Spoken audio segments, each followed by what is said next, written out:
lost but not forgotten. I am an old man now, but I will never forget that day. It was many years ago when I was a young man. Life was simple, but I often felt lonely. I had no family and lived in a small room in the city. I spent most of my days working and walking alone in the streets. One rainy evening, I was walking home from work. The streets were wet and the air was cold. I pulled my coat tighter around me and kept my head down. Suddenly, I heard footsteps behind me. I turned and saw a woman running toward me. She looked tired and scared. Her clothes were wet from the rain and her face was pale. "James!" she cried out. "I finally found you." I was confused. My name was not James, but she was looking at me as if she knew me. I didn't know what to say. She ran up to me and held my hand. Tears filled her eyes. "James, I've been searching for you for so long," she said. Her voice was full of emotion. I stood there, frozen, not knowing how to respond. I tried to tell her, "I'm sorry, but I'm not James." But she didn't seem to hear me.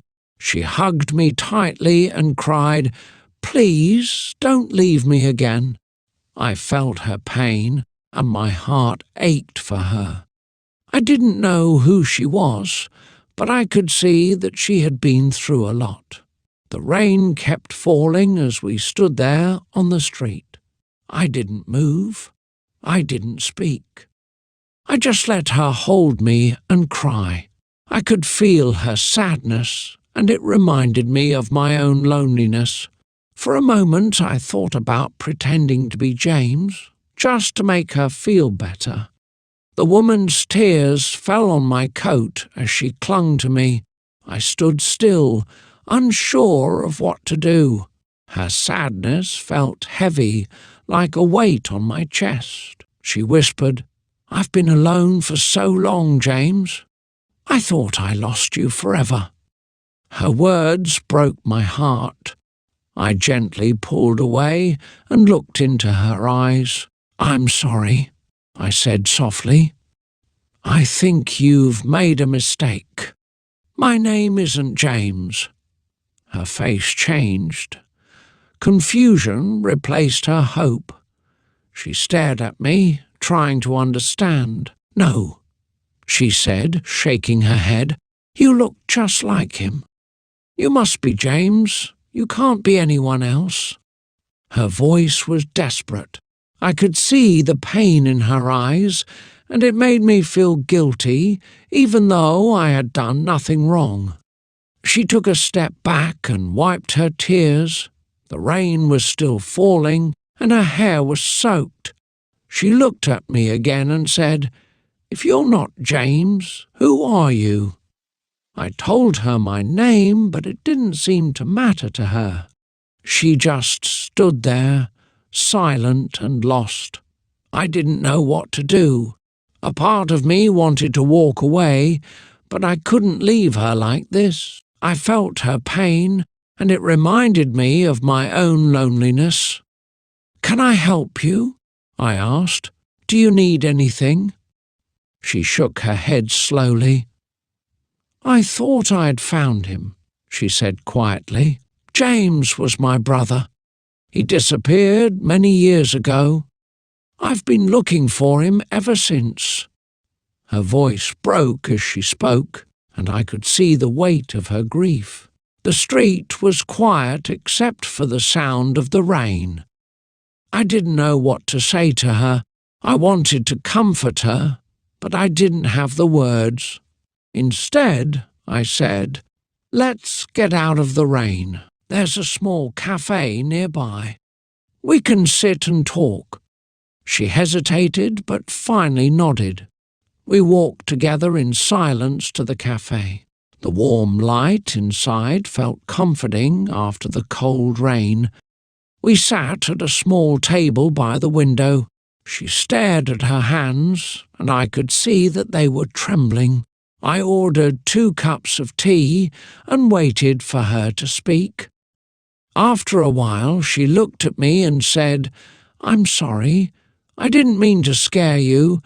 It's just that you reminded me so much of him." I nodded and said, "It's okay. I can see how much he meant to you." Her eyes filled with tears again, but this time she smiled a little. The warmth of the cafe surrounded us, but her sadness lingered.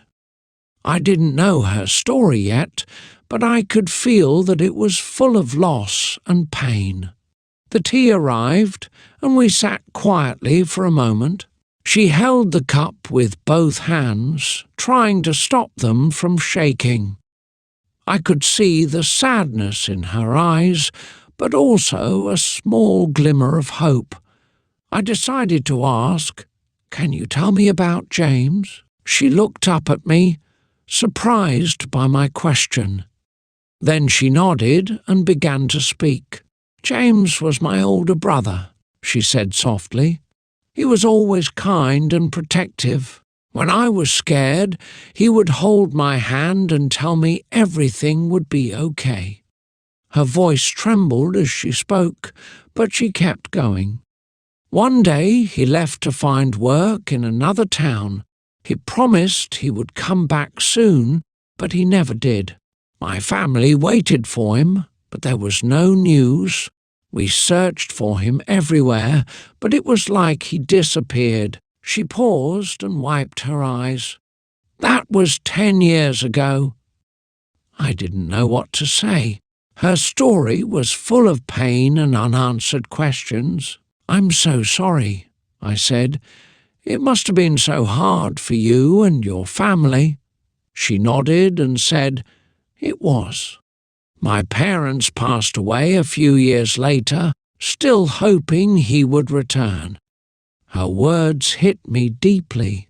I thought about how lonely she must have felt all these years, searching for someone she loved. I also thought about my own life and how I had no one waiting for me. In that moment, I felt connected to her pain. She looked at me and said, "When I saw you on the street, I thought my prayers had been answered. You look so much like him. I thought it was finally over. But now—" Her voice trailed off, and she stared at her tea. I wanted to help her, but I didn't know how. "Do you have anything that belonged to James?" I asked. "Maybe something that could help you remember him." She reached into her bag and pulled out an old photograph. The picture was faded, but I could see a young man smiling with a little girl beside him. She pointed to the man and said, "That's James, and that's me when I was a child." I looked closely at the photo and felt a strange mix of emotions.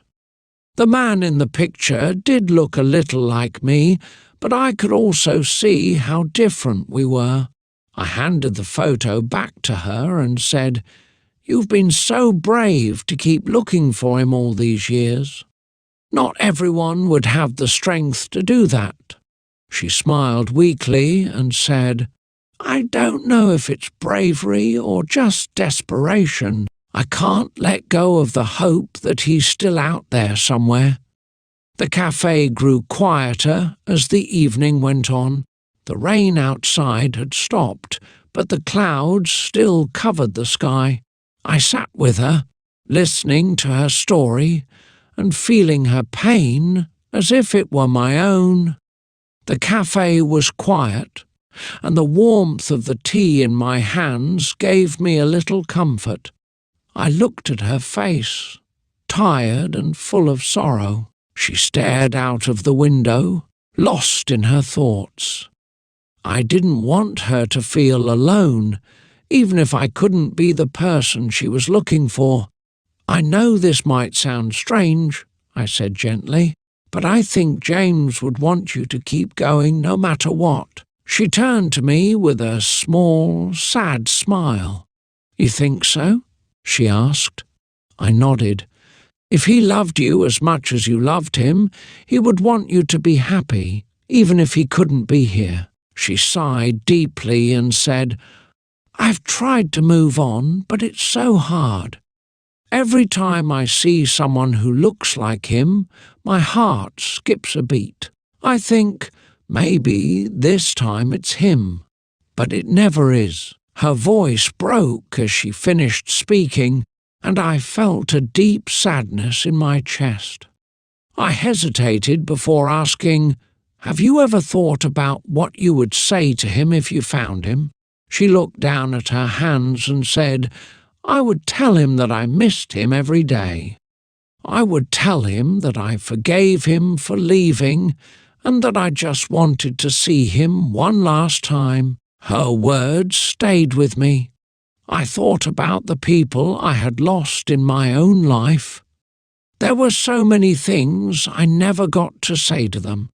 Sometimes, I said slowly, we carry the weight of things we can't change. But even if James isn't here, the love you have for him is still real.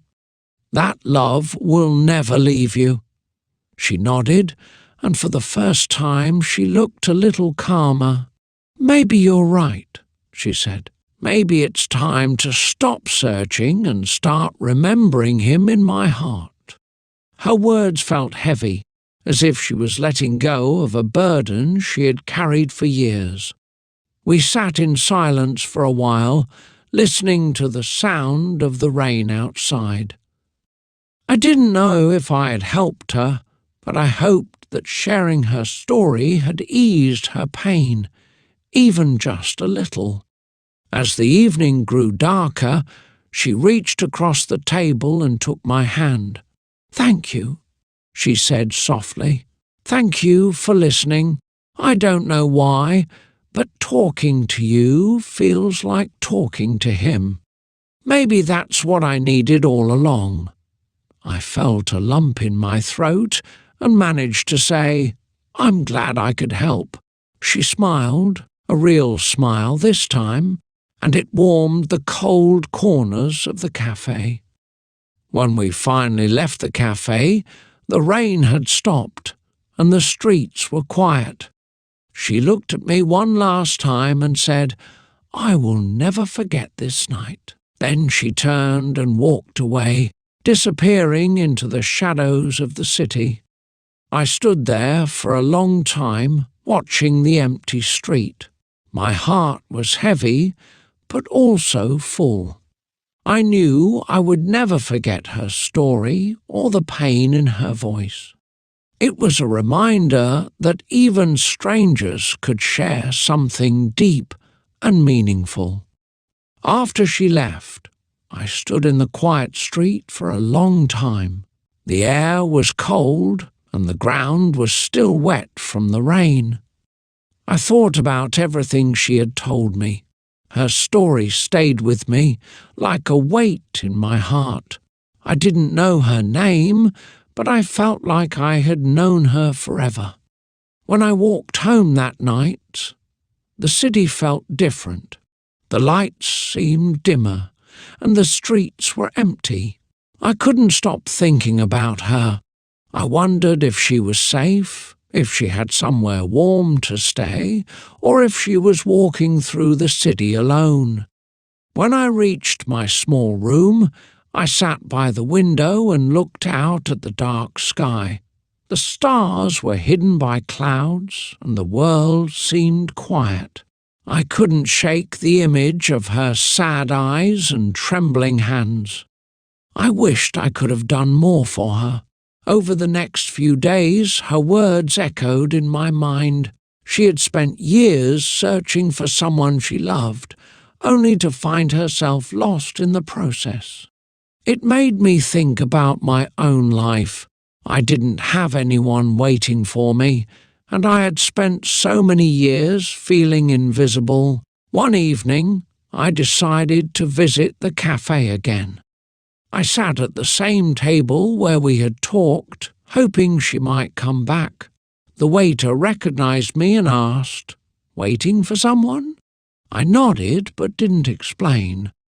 I just sat there, staring at the empty seat across from me. Hours passed, but she never came. As I walked home, I realized she had given me something without even knowing it. Her story, her pain, and her hope had reminded me of something important, the power of connection. Even though we were strangers, we had shared a moment that would stay with me forever. That night, I took out an old notebook I hadn't used in years. I started writing about her search for James, and about how her story had touched me.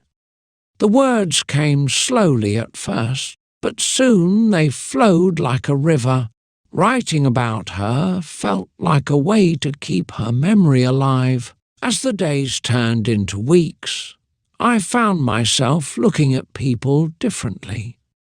I wondered about their stories, their losses, and their hopes. I realized that everyone carries something with them, even if they don't show it. I never saw her again, but I often thought about her. I hoped she had found peace, that she had stopped searching and started healing, and I hoped that, in some small way, our meeting had helped her let go of the pain she carried for so long. Sometimes I still sit by the window in my small room, looking at the stars and wondering where she is. The memory of that rainy night stays with me, reminding me that even brief encounters can leave a lasting mark on our hearts. Years have passed since that rainy night, but I still think about her.